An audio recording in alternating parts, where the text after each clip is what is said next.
right, that was Butter by BTS and Megan Thee Stallion. I know I usually start off the show talking, but we had a little tech thingamabobber, but we're good now. Everything's great. We're feeling cute, feeling cute. I hope everyone had a lovely spring break. I had a really bad flu and was out for days. It was awful. But I'm back, better than ever. I hope everyone had a lovely spring break. We have some fun questions. Well, I would say we have some fun questions, but they're rarely like fun. They are what they are, and I love answering them. As always, you can send your questions in through Instagram, WhatsApp, however you would like to get that to me. Um, Hold on. I'm not sure. Okay. I don't know. I feel like I hear an echo, but it's fine. Um, yeah. I'm tired today. It's been a rough week. I was supposed to relax over spring break. Did I? No. No, I'm just tired. But here we go. Back at it again and continuing it back at it. Uh, we're gonna keep it fun, light, something cute, something fun, keeping the party bumping. This week we have some great songs. We have great questions, and the weather is cute and shiny. And there's gremlins running around campus. So, you know, what more can you ask for? Coming up, we have some Shakira, some Satine, some, I don't know, I still have to look. But this is Now She's a Witch by Satine. You're listening to Moonlit Vibes with Gigi Santana, only on Vecata Radio, the Valley Student Station. All right, That's What I Want by Lil Nas X. God, I am exhausted. I don't know. I'm running myself ragged consistently. And I keep saying like, "Oh, I'll rest," and then I never do. But that's do as I do as I say, not as I do. Any advice I give you, know that I'm giving it to myself, but I don't listen. I'm stubborn. But don't be like me, because then you're suffering and you're exhausted. All right. Where is my God? I'm vamping. I'm vamping. Why did the chicken cross the road? Um, Physics. Okay. This is very, very on point for right now. How to deal with mid-semester burnout. For me, when it comes to like mid-semester burnout, it's never really just that like I'm it's not so much that I'm overworking myself, although this time around it is that. But usually my mid-semester burnout looks a little bit more like I'm tired and I just um am done with the semester already. Like I've decided I'm done and I don't want to do this right now. So, yeah.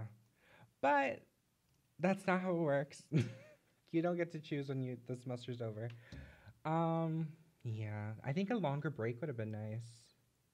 I would have been able to enjoy my break. That would have been awesome. But, God gives his harshest battles to his strongest warriors, and for some reason he thinks that's who I am. That's not me. We're about to have beef. Anyway, ooh, sorry. Um, yeah, I don't know. I mean, there's try to ask yourself what is leading to your burnout, because a lot of the times what we consider burnout is just us realizing that we can't do everything on our own. And we're so set. There's just this whole idea that has been set in so many of us that asking for help is awful and it is literally like a cardinal sin to ask someone to help you when you're down. And I think that's ridiculous. When you're I think that when you're suffering, it's okay to say, "Hi, I'm going through it. Anybody, please, anybody." Yeah, that's what I feel in my heart of hearts. I feel like you should be able to ask for help no matter what, but um Also, see, are you overextending yourself? Have you spread yourself too thin? Have you said yes to too many things? I've definitely had those moments where I've had to like go back and be like, oh, whoops, I overextended myself in this, and now I have to like say no and be like, okay, this is it. I'm sorry, I can't do this. And that sucks. And it is an awful feeling. And I feel like no one ever wants that for themselves, but unfortunately, it happens. And you can't give everything more than you have. It's unfortunate, but it's true. You can't. Ask yourself where these feelings of like extra stress are coming from. Sometimes it might not even be that you're overworked. I mean, well, you are, but sometimes it might not be that you're overextended or there's too much on your plate. Sometimes it's just that there's not enough balance. You haven't allowed yourself chances to relax and rest truthfully. And I get that a lot also, where like I get home and I'm like, I'm so tired, but this is my only time to like rest. So I want to do things that I would do to relax, like watch TV or something. And I can't do that. I have to sleep when I'm sleepy, eat when I'm hungry. Also, are you eating right? Because I haven't been. I've been eating like once a day, and then the next day at like 2 p.m., I'm like, why do I feel like I'm ready to pass out? Because the last time you ate was the day before at 1 p.m. Um, it it's hard. It's hard, and it's one of those things where it's so taboo to say, like, especially in college, like it's so like, oh yeah, I'm like suffering through college, and that's fine. That's just like everyone's experience. It doesn't have to be. I'm telling you right now that not everyone is suffering. The ones that aren't on drugs usually, but oh well, stimulants, if you will. I don't know. See if you like coffee. What is that? Sorry, ADHD. um, yeah, I don't know. I see where the problem is stemming from and then cut it out at the root. Try your best to be honest to you and what you can do realistically as a human being to help yourself. And just remember that you are one person and you only get this one chance as far as we know. Um, and if you don't allow yourself chances to relax, are you even enjoying like these moments? Um, yeah. Let's pull a tarot card out for you.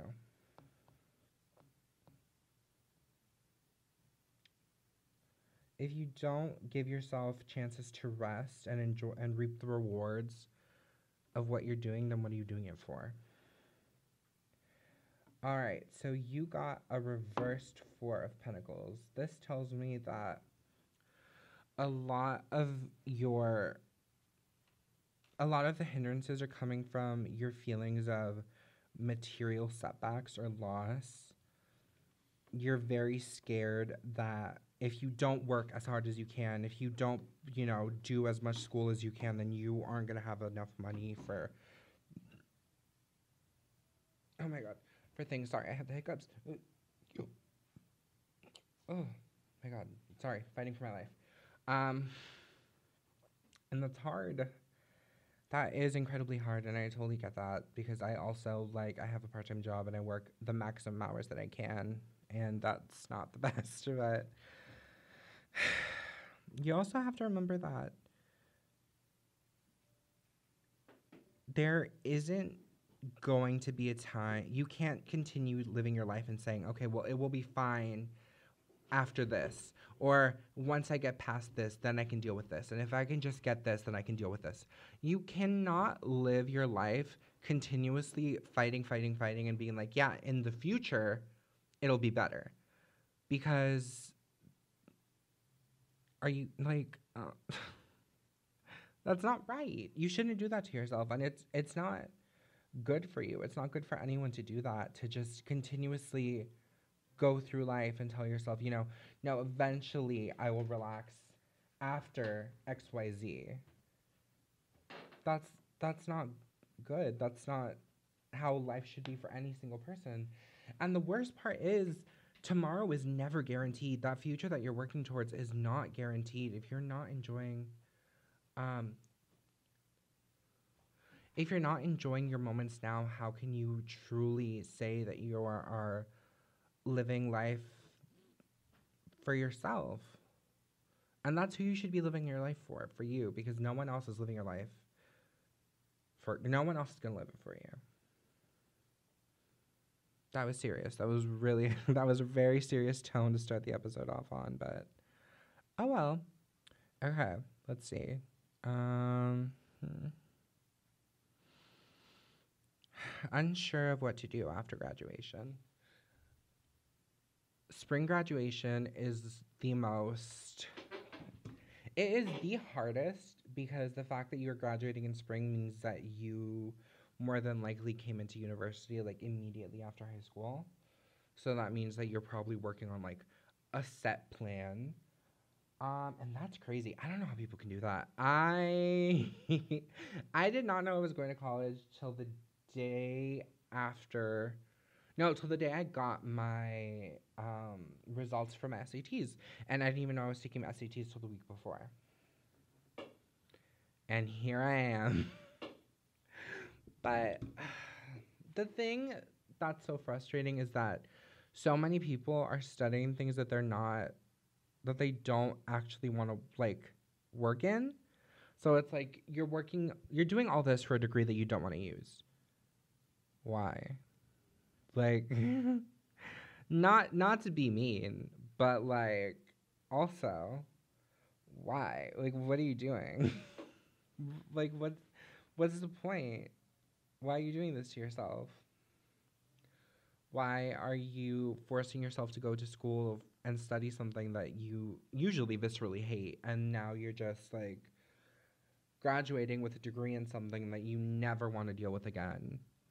Why are you doing that to yourself? What type of masochism are you into? And I get it. I do. I feel like had a lot of the times it's a family thing. And had my family been any type of crazy, I might have fallen into that kind of any type of more crazy. I might have fallen into that also. But my family didn't get to tell me what I was going to study. They weren't going to study for me, so they didn't get to tell me what I was going to study. They're lucky I went to university. They're lucky I finished high school, frankly. Like, I don't know. A lot of the times, our family's expectations for what we want to do have just shaped our lives, and then you're out of college and you're in the quote unquote real world, and you're just like, oh, I have no idea what I want to do. I have no idea what I'm doing. But the thought of working on what I've studied for so long makes me want to physically harm myself or others. And that sucks. It does. It does. It really does. And that is the reality that so many people face. And other times, you studied something that you had a huge passion for and that you loved so much, and then there are no jobs for it. And we all know that we only went to school to get jobs because that's the type of world we live in. So that's it. That's all you can really do. It's like, well, if I can't get a job in what I studied for, then what was the point of all that? It's a it's a you're darned if you do, you're darned if you don't situation, and that is so unfortunate and so frustrating and so endlessly ridiculous. And the only piece of advice that I can give you is if you're not sure, don't make any decisions that are going to affect the rest of your life. Try your very hardest not to. Genuinely. Do not make any decisions that will shape the rest of your life as soon as you graduate college just because you feel like you have to. Because God forbid you'll end up regretting that, and then there's no going back. And let me pull a chair card out for you, though. A lot of heavy questions today. Or maybe it's just me, the way that I'm giving advice today. I'm like, out of it. All right. You have received the Seven of Wands. This is the card of victory, of valor and bravery, of intellectual discussions or arguments, as well as competitions. But this card also talks about delays. Now, this card is sort of saying that you've given this a lot of thought and you've asked a lot of people around you, and a lot of people around you have given you very, very distinct things. But you like ideas. But you have to remember, not one of those other people is going to live your life for you. None of them. None of them are going to have to live with the decisions that you make. Well, yes and no. But you have to make decisions for yourself. You're your own human being. You're your own person. No matter what your family says, no matter what your friends say, no matter what your partner says, your life is your own, and you are the person that's going to have to deal with all those repercussions. They might join you for them, but really and truly, it is your life at the end of the day. And you have to remember that yes, they might have helped you, maybe financially, maybe emotionally, maybe supportively. However, this is still your life. And you are the one who's going to have to live it. So now you have someone else's 2 cents being thrown in on top of everyone else, but you asked for it, so. I hope you get it figured out soon, because commencement's coming up. Yeah. All right. So let's hop back into some music. We have some Luna on Ice Circles, some Kaliuchis, some Bree Runway. You're listening to Moonlit Vibes, only on Vagata Radio, the Valley Student Station with DJ Santana. But I have a lovely promo from another show here at Vagata Radio. Give it a listen. All right, that was ATM by Bree Runway featuring Missy Elliott. I am still very tired, and that coffee is fighting within my body. But I'm pushing through because I'm what? Committed and cute. Anyway. Oh my god. Let's see. What other questions have we got today? All right. I feel like I've answered something similar to this, but we'll answer it again. How to not be embarrassed about embarrassing interests, i.e. anime, comics, the like. I'm embarrassed by nothing that I enjoy. I am often embarrassed by the things that I do and say because I am a hot mess express. But I'm not really embarrassed by the things that I like to do. That's never been what I'm about. That's not me. But I can see how, I don't know, you just have to remember that it doesn't matter how, nothing matters, really and truly. Let's start there. Let's start at that. The way people think about you doesn't matter. Money is not going to appear in your bank account because someone feels a certain way about you. That may have been true at one point, but that is not true anymore because of the world we live in. Life is, it's not, you're an adult. You can enjoy whatever you want to enjoy within reason. Within reason, I'm speaking to bronies. I don't know if I can say certain words on here, but I'm speaking to some of y'all other, like, depraved people. You need to chill. But there are some things that it's okay. I enjoy anime from time to time. I cried during Mariko Magica, and I'm not afraid to admit it on live television. This is radio, but still. Who cares? Who cares? Actually, never mind. My sister, she doesn't care, unabashedly loves, anime and stuff like that. I don't care either. I don't know. It's like the same people that are like, ew, you watch reality TV? Yeah.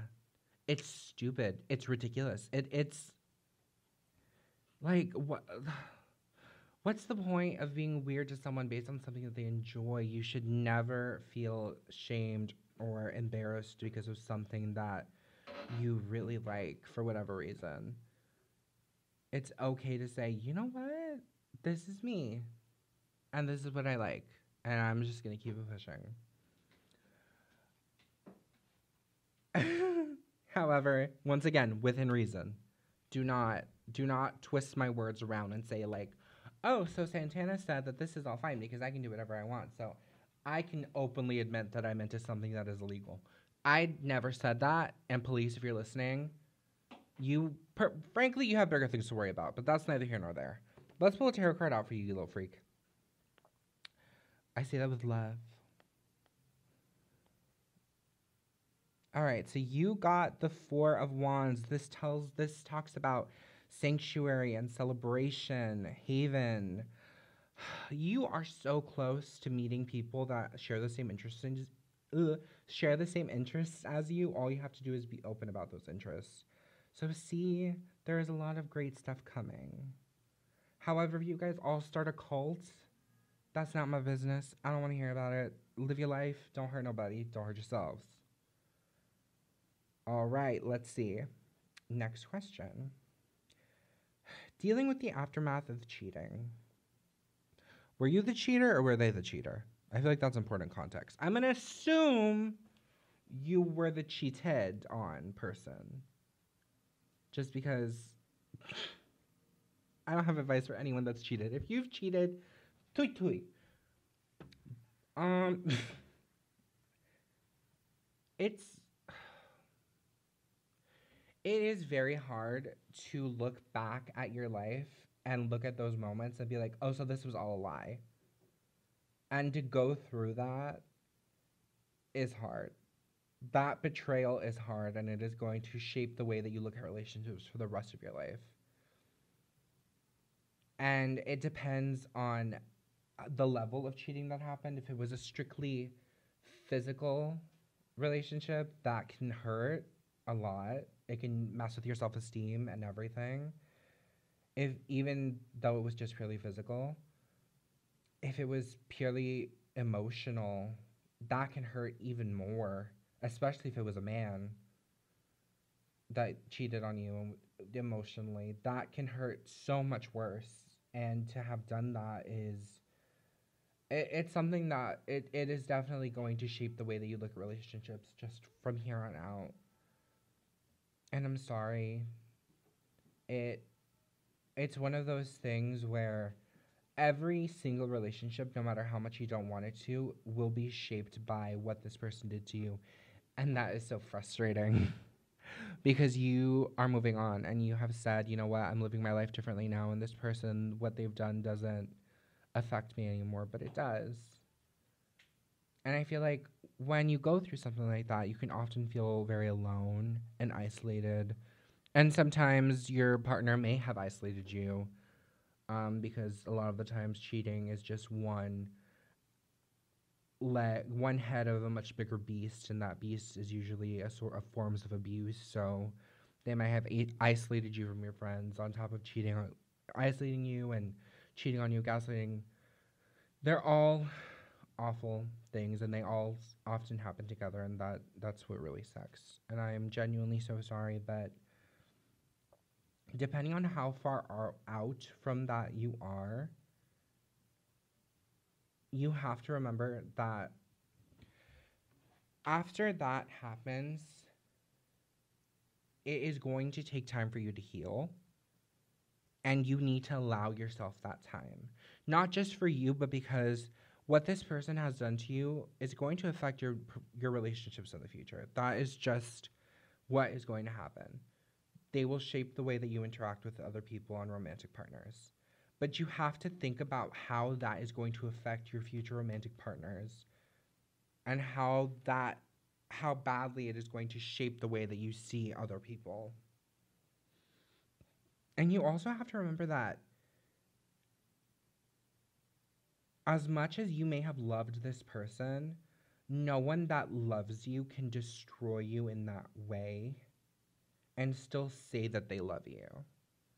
You have to let go of those ideas that this person truly loved you and that they only did this as a moment of weakness, especially if it was emotional cheating that happened continuously. Someone that loves you can't do that to you.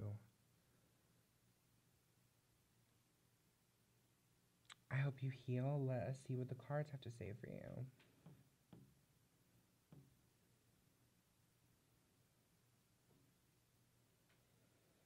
The Page of Swords talks about imposters being exposed, the unexpected. and how badly this has affected your health. Mentally, maybe even physically. You might even be having physical symptoms after this. I feel like a lot of the times we don't talk about how hard heartbreak is on you just physically.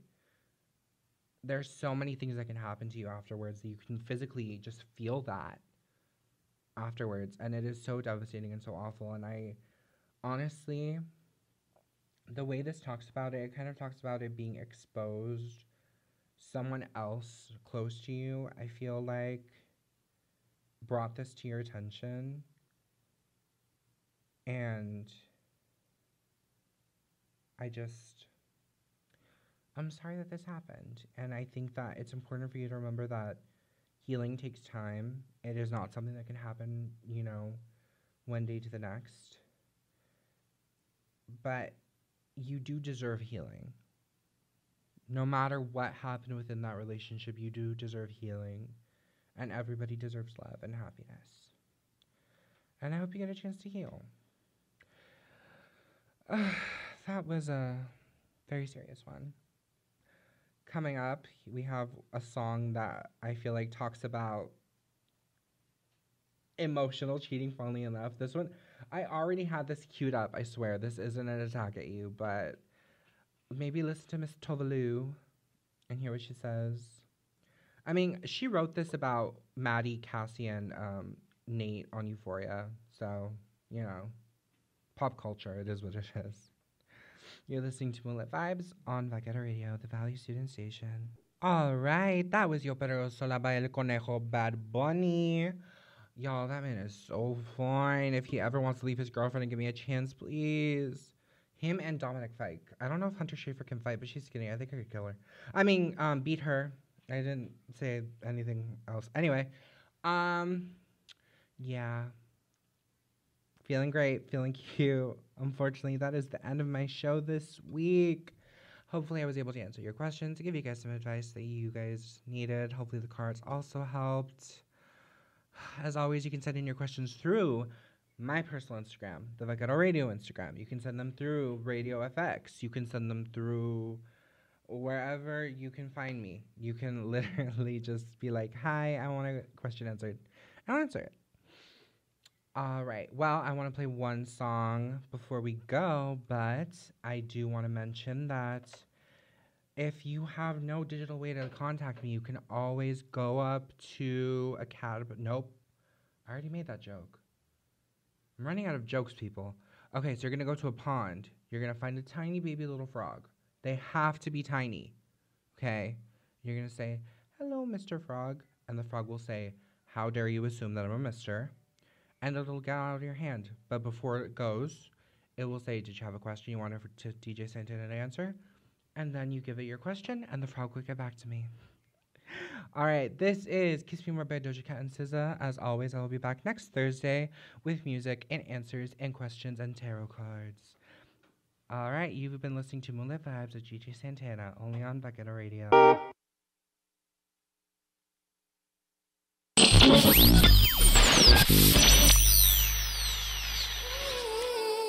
Hey y'all, this is DJ Santana, host of Moonlit Vibes. Every week, I come to you with the help of my tarot cards to answer your questions.